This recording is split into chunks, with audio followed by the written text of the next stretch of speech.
Hello, everyone. This is Dr. Faye, and welcome to another round of the Official Who. I want to ask you a question right now. What is it that you really want? What do you want? Remember when you were a small child, and maybe it was your parent, your teacher, or someone, your pastor, I don't know, ask you, what do you want to be when you grow up? And you thought for a moment, or maybe you had to write a story about it. What do you want to be when you grow up?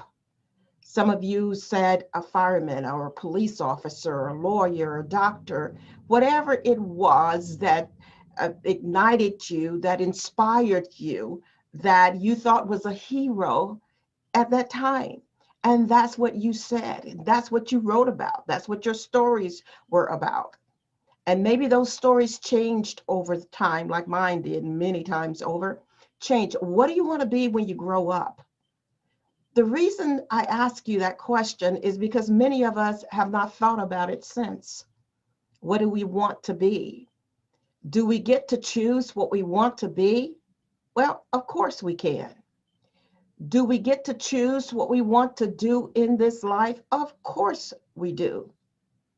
But the bigger question is this: will you be the person that you were born to be, the gift that you were born to be to people and to your family all over the world? We have focused on the minor and dismissed the major. We are focused on doing the thing. I get it out there, right? We have focused on doing the thing, finding the major, getting the job, getting the promotion, climbing the corporate ladder. But I'm here to tell you today, there is no such thing as a corporate ladder. It is an illusion. The truth is, until you meet the person that you have been called to be, you will never attract the thing that you have been called to do. I've seen it time and time and time again. And I know as a coach, you may be getting frustrated because you're thinking, my clients are not getting what I'm trying to transfer. They're not gaining the knowledge. Some of them are, but they came in, those who are came in already plugged in, tuned in to what they wanted to do. Because in fact, if you ask those who came in on fire and seem to be, you know, dropping the mic and booming it all over the place, crushing it, as I hear people say, crushing it all over the place, ask them the question, who are they? Because until you really know that, you can't really do everything fully that you've been called to do.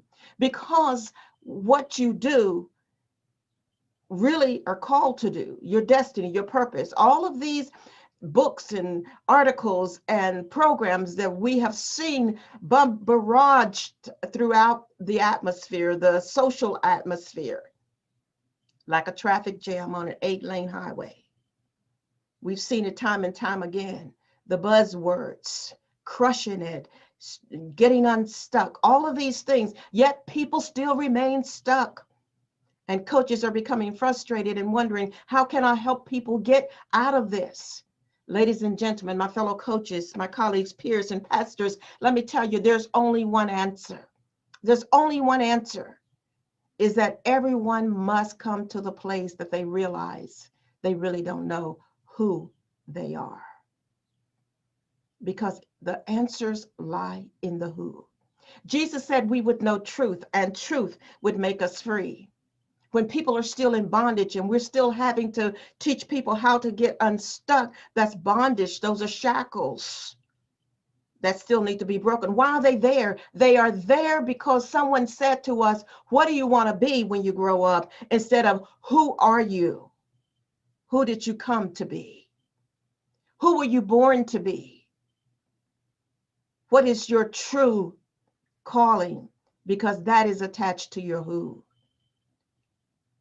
I've said this before and I'll continue to say it. At the age of 12, Jesus he went missing. His family, Mary and Joseph and all of his relatives went looking for him. And after 2 days, they found him in the temple, and he was in the temple reasoning with the elders. That means he was having intellectual, knowledgeable, wisdom guided conversation with the elders. And Mary said, where have you been? We've looked all over. It's taken us 2 days to find you. And he said, didn't you know that I would be about my Father's business? Wow, work on wealth. Didn't you know that wherever I am about being? I'm about being who I have been sent to this earth to be. And whoever I have been sent to be, I will be doing the things that the being of me was sent to be to do. Rewind. So the question again is, what do you want? What do you really want? You may say, well, I want the job, I want the house, I want the cars, I want the kids, I want the marriage, I want this, I want that. Then I say to you, are you ready to meet your who? If you are, join me this Friday night at 7 p.m. Central Standard Time for another official who. For many of you, for the first time, like those who are testifying, giving testimony today, for the first time in their lives, they are realizing that they truly are enough. Click on the link below, get registered. It's free for now, but you have to register in order to have access to this webinar. Join me Friday night, 7 p.m. Central Standard Time. This is only for those who are tired of the 8-lane traffic jam. Even if you're a coach, you're a pastor, you're a leader, I don't care if you're an influencer, a guru, I don't care. We all need to know the same thing. We all need this. We really do. Put the first things first. So go ahead, click on the link below, share it with someone else. I call it evangelism. Sharing is caring. Share it, click on the link below, and I'll see you Friday night. Let's go to the who.